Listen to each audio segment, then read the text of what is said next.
l'initiative de M. Emmanuel Macron, président de la République française, M. Félix-Antoine Tshisekedi Tshilombo, président de la République démocratique du Congo et M. Paul Kagame, président de la République du Rwanda, en septembre 2022 tenu à New York le mercredi 21. Les trois chefs d'État se sont dit préoccupés par la recrudescence de la violence dans l'Est de la République démocratique du Congo et ont exprimé leur détermination à mettre en œuvre une réponse régionale coordonnée à la menace posée par les groupes terroristes armés dans la région. The blame game does not solve. Ça ne sert à rien de jeter l'opprobre sur quiconque. Ces défis ne sont pas insurmontables. Nous pouvons trouver des solutions. Ces solutions seraient bien moins coûteuses sur le plan financier et humain. La communauté internationale peut nous aider à régler ce problème. Afin de créer les conditions d'un dialogue franc et constructif nécessaire à la reprise de la coopération entre les pays de la région et conformément au processus de Luanda, ils sont convenus d'agir ensemble vers le retrait du M23 dès que possible, avec le soutien des Nations Unies et de ses partenaires de l'Union africaine, de la Communauté de l'Afrique de l'Est et de la Conférence sur la région des Grands Lacs, CIRGL, toutes les personnes occupées et déplacées par la guerre rentrent chez elles depuis ces zones. Ils ont également convenu de renforcer la coopération de manière durable pour lutter contre l'impunité et faire cesser les actions des groupes armés dans la région des Grands Lacs, notamment les Forces démocratiques de libération du Rwanda, FDLR. Ces efforts feront partie des initiatives de paix régionales existantes, y compris le processus de Nairobi. Il n'y a pas eu de poignée de main entre Tshisekedi et Kagame lors de cette rencontre. Cela reflète la détermination mécontente du Congolais, surtout après ses remarques franches contre le Rwanda sur les plateformes de l'ONU. Cependant, la République démocratique du Congo, par la voix de son président, a toujours prétendu être ouverte au dialogue, mais ce dialogue doit être franc. C'est une exigence et si tel est le cas, il condamnera toujours la duplicité de ses voisins. Le président de la République exige que la communauté internationale se charge d'une analyse claire et réelle de la situation et pour cela il faut savoir qui a attaqué qui. C'est pourquoi dans son allocution, le président Tshisekedi a appelé à la diffusion immédiate du rapport des experts onusiens sur la situation sécuritaire dans l'est du pays.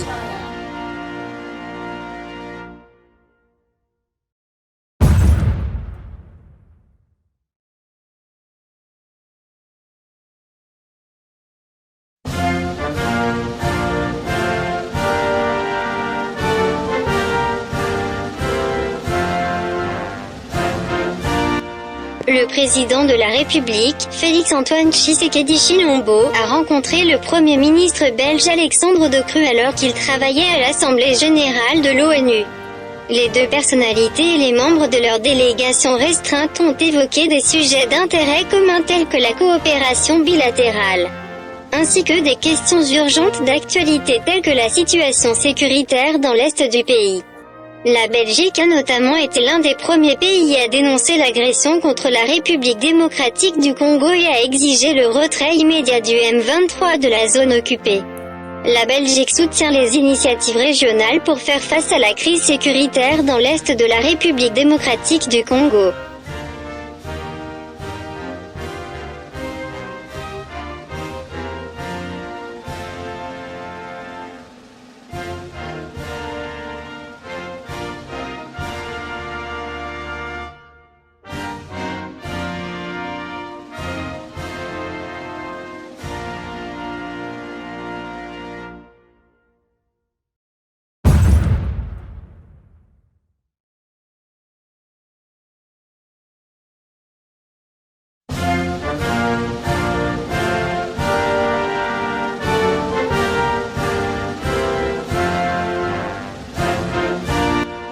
Le président de la République a accordé vendredi un entretien exclusif à RFI et France 24 à New York, au cours duquel il a abordé plusieurs sujets liés à l'actualité nationale. Bonjour et bienvenue sur France 24 et sur Radio France Internationale. Nous sommes à New York et notre invité pour une interview exclusive est le président de la République démocratique du Congo, Félix Tshisekedi. Et avec moi pour cet entretien, Christophe Boisbouvier de RFI. Monsieur le Président, bonjour. Bonjour, Monsieur Boisbouvier. Monsieur le Président, ici à New York, devant l'Assemblée générale, vous avez prononcé un discours dans lequel vous avez dénoncé sans détour l'agression militaire directe du Rwanda contre votre pays. Vous avez aussi demandé à l'ONU d'être plus transparente sur ce qu'elle sait à ce propos.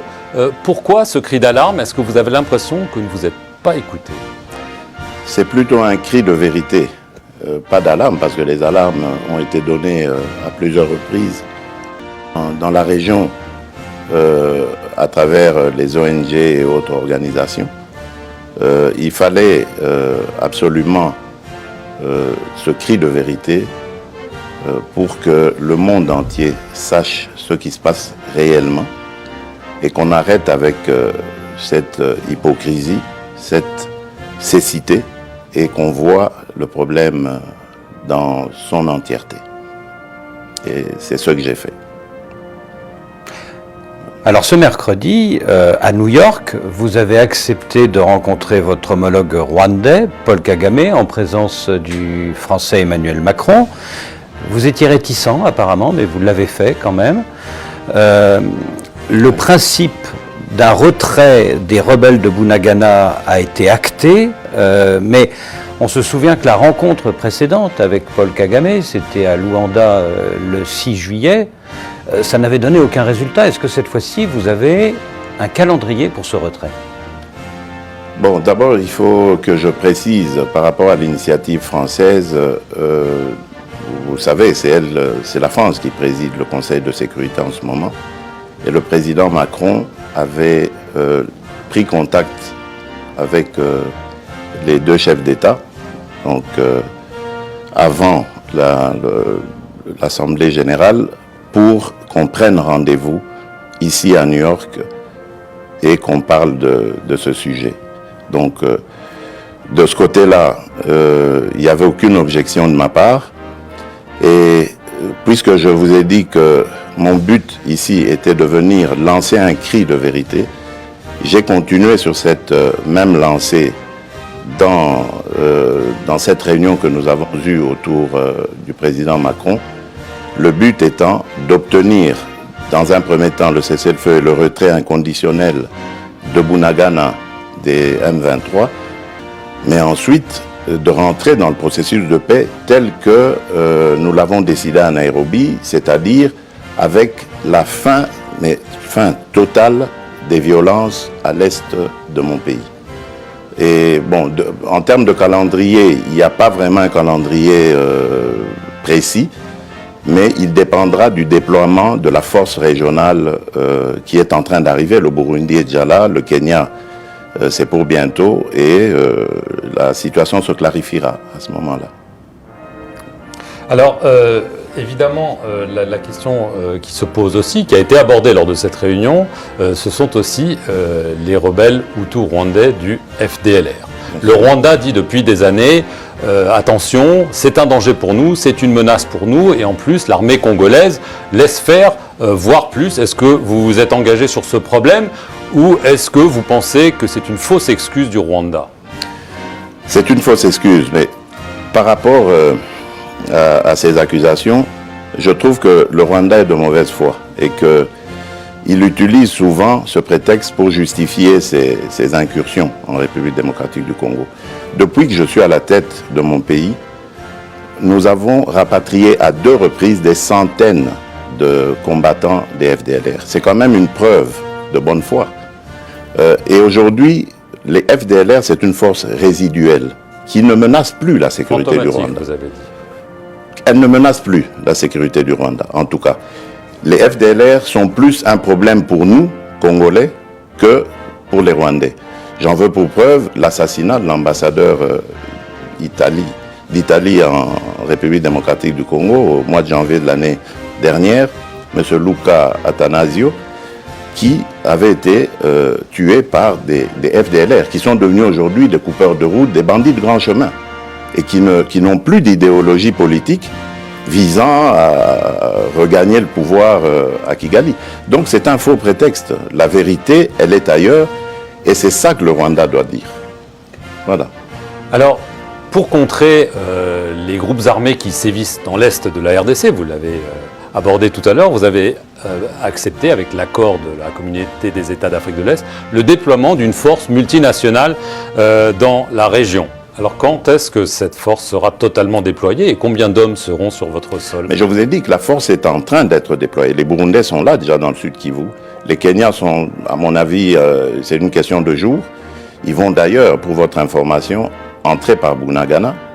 Donc ça se déploie petit à petit en fonction des moyens aussi. C'est pour ça que nous étions ici aussi et que nous avons pris des contacts. C'était pour sensibiliser les bailleurs de fonds afin d'accompagner cette force régionale. Et donc si les Kenyans tombent sur le M23 à Bunagana, ben voilà, vous savez ce qui va arriver au M23. Depuis plusieurs mois, dans l'est du Congo, les casques bleus de la MONUSCO sont violemment pris à partie par les populations qui les accusent de ne pas les protéger. Il y a eu des morts en juillet. Dimanche, Antonio Guterres, le secrétaire général de l'ONU, a reconnu sur nos antennes que la MONUSCO était moins armée que le M23. Est-ce que vous demandez un retrait accéléré de cette MONUSCO avant l'année 2024 ?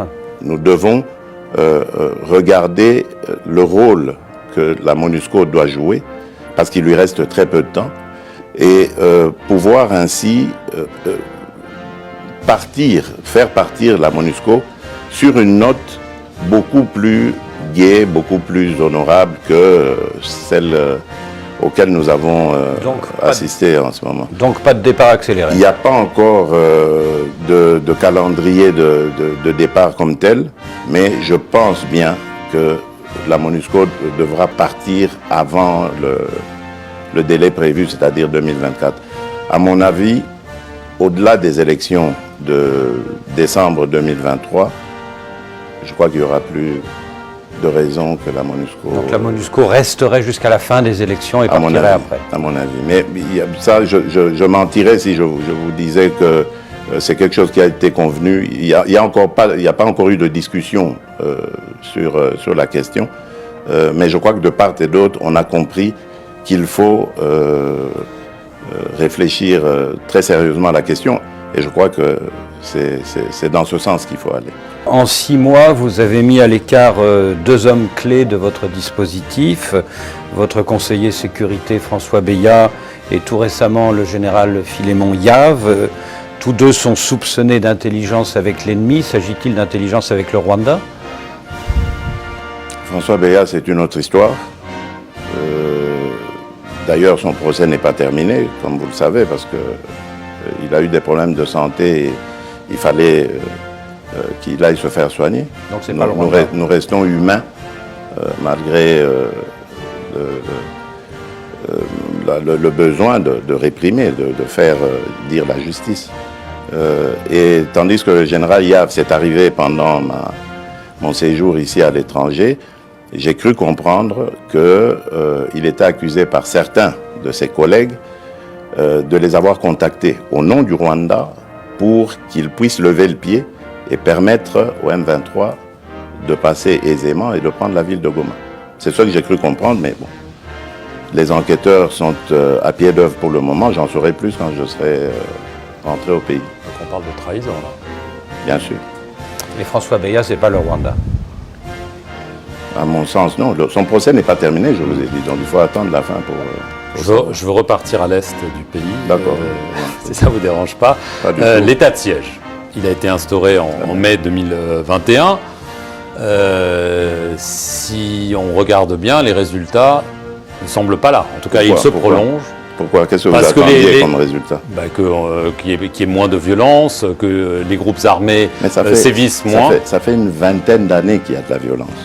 Pourquoi est-ce que vous avez, vous, un baromètre comme ça sur lequel vous savez mesurer quand est-ce qu'il y a eu plus ou moins de violence? Non, je ne crois pas. Est-ce que vous avez un premier bilan à nous donner? Ben oui, mais je crois déjà que les groupes mafieux ont été pour la plupart neutralisés. Je crois que vous avez quand même appris que les recettes de ces provinces ont fait un bond en avant. Donc ça veut dire que l'état de siège a eu au moins du bon de ce côté-là, celui de sensibiliser les ressources et donc pouvoir maintenant les injecter dans des programmes de prise en charge de ces groupes armés afin de les désintéresser de cette question, parce qu'il y a aussi le côté pauvreté, chômage et tout ça qui les avait amenés dans ces activités. Il y a en Ituri, par exemple, plusieurs groupes armés mono-ethniques qui se battaient justement pour des raisons ethniques, qui ont fait la paix et qui sont prêts à complètement sortir de ces activités. Donc, il y a une lueur d'espoir, mais évidemment, je ne dis pas que tout est parfait. Ça ne pouvait pas non plus l'être. Moi, je ne me faisais pas d'illusions. On est dans une zone où il y a eu une vingtaine d'années de violence et de mafia et tout ce que vous voulez. C'est pas en un an qu'on allait mettre fin à tous ces fléaux.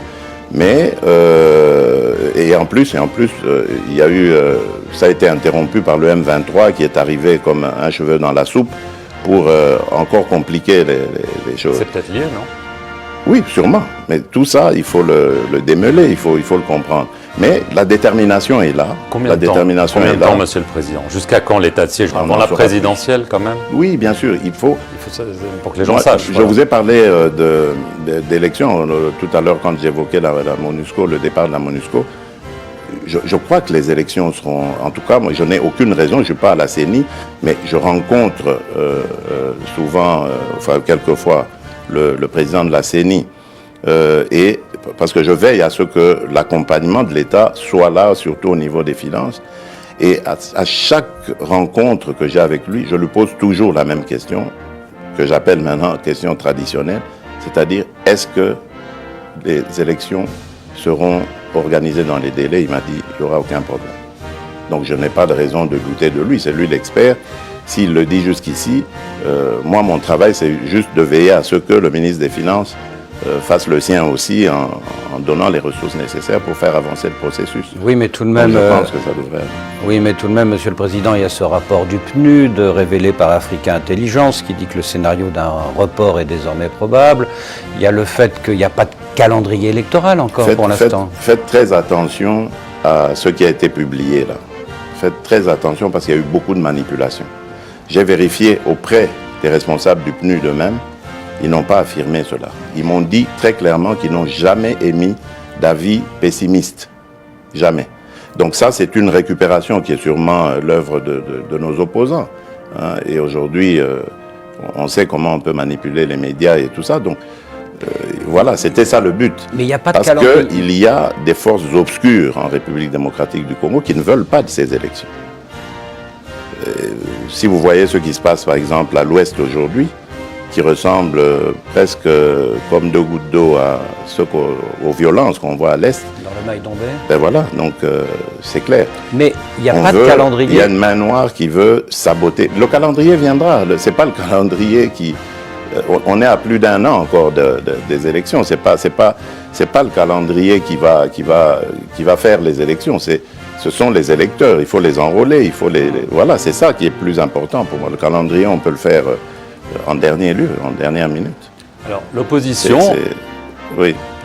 L'opposition vous accuse d'avoir placé à la tête de la commission électorale, la CENI, et à la tête de la Cour constitutionnelle, des hommes à votre main, et donc de vouloir verrouiller le scrutin et être sûr d'être réélu, parce qu'on sait que vous allez vous représenter. Je trouve que c'est une insulte à l'intelligence de ces deux grands hommes, et je ne suis pas le seul à le dire. Le background de Denis Kadima, par exemple, en termes d'élection, n'est pas... C'était le meilleur, d'ailleurs. Il avait le meilleur profil de tous les candidats présidents. Donc je ne suis pas le seul à le dire. Et je crois qu'aujourd'hui, cette question est vidée parce que même cette fameuse opposition reconnaît en lui sa valeur. Et tous nos partenaires ont aussi adoubé l'individu, donc il n'y a plus de raison de douter de ça. Quant au président de la Cour constitutionnelle, il a été choisi par ses pairs, ce n'est pas moi.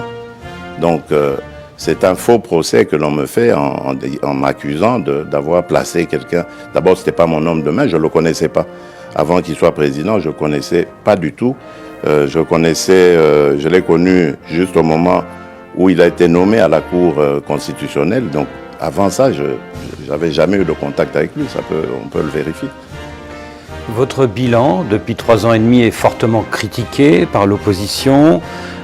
L'arrestation, C'est ça la démocratie. L'arrestation il y a quelques semaines de votre ancien compagnon UDPS, le député Kabound, suscite beaucoup d'interrogations. Alors vous êtes... Des interrogations sur la raison. Il a été arrêté pour offense au chef de l'État, mais beaucoup s'interrogent sur le fait qu'il soit en prison pour ce délit. Et est-ce qu'il ne faudrait pas qu'il soit éventuellement placé en résidence surveillée? Ça, c'est à la justice de voir. Moi, je ne suis pas cette affaire.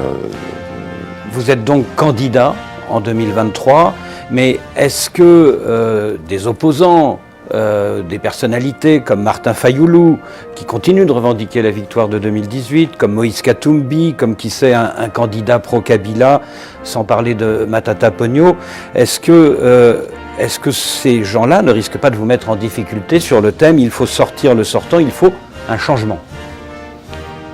C'est le peuple qui décidera. Pourquoi est-ce que vous voulez que moi je me mette à spéculer sur... je ne suis pas Dieu le Père. Je ne connais pas l'avenir. Moi, je vis au quotidien et j'écoute mes compatriotes et essaye, dans la mesure du possible, de répondre à leurs besoins. Face à Marc Perelman de France 24 et Christophe Bois-Bouvier de RFI, le président Tshisekedi sur l'agression au Rwanda. L'ancien conseiller spécial à la sécurité François Bel et le récent général Phil Mouillave, arrêté pour trahison, ont donné leur avis sur les raisons de son arrestation. Le conflit entre Yaka et Turc. L'élection de 2023. Un bilan partiel de son quinquennat et le départ de la MONUSCO sont autant de points à aborder dans une interview exclusive.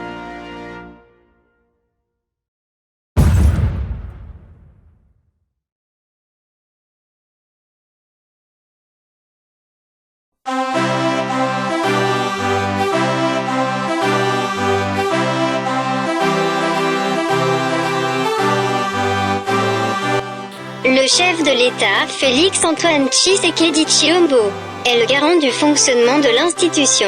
Lors de sa participation distinguée à la 77e session ordinaire de l'Assemblée générale des Nations unies et de sa présidence à distance de la 71e à peine rentrée au pays avant le terme de la Conseil des ministres. Le président de la République reçoit les présidents des 2 chambres du Parlement à la Cité de l'Union africaine le vendredi 30 septembre 2022. Il a rencontré Christophe Mbosso, président de l'Assemblée nationale, et Modeste Bayati, président du Sénat. Ce sont les problématiques sécuritaires préoccupantes dans l'est du pays et la Maïe-Dombe. Le rendez-vous budgétaire pour l'année électorale 2023 et la situation sociale des Congolais qu'il faut souligner. Ils ont également évoqué la situation de Congo-Airways, l'agriculture et l'environnement. Le chef de l'État a dit, quels que soient les prix, la sécurité sera rétablie là où il y a du désordre, spécialement à l'est du pays. En outre, c'est la même chose, nous allons nous y rendre nous-mêmes. Les éléments sont déjà envoyés, ils sont sur le terrain, ils opèrent. Des infiltrations, nous avons appelé, nous, nos 2 chambres, l'appel à la vigilance. Il y a des gens qui sont arrêtés. Nous allons connaître une année spéciale. C'est par rapport aux élections. Nous avons pris des dispositions pour que la paix règne dans nos institutions. Pour que les élections se tiennent en 2023. Ça, le chef de l'État est décidé pour ça.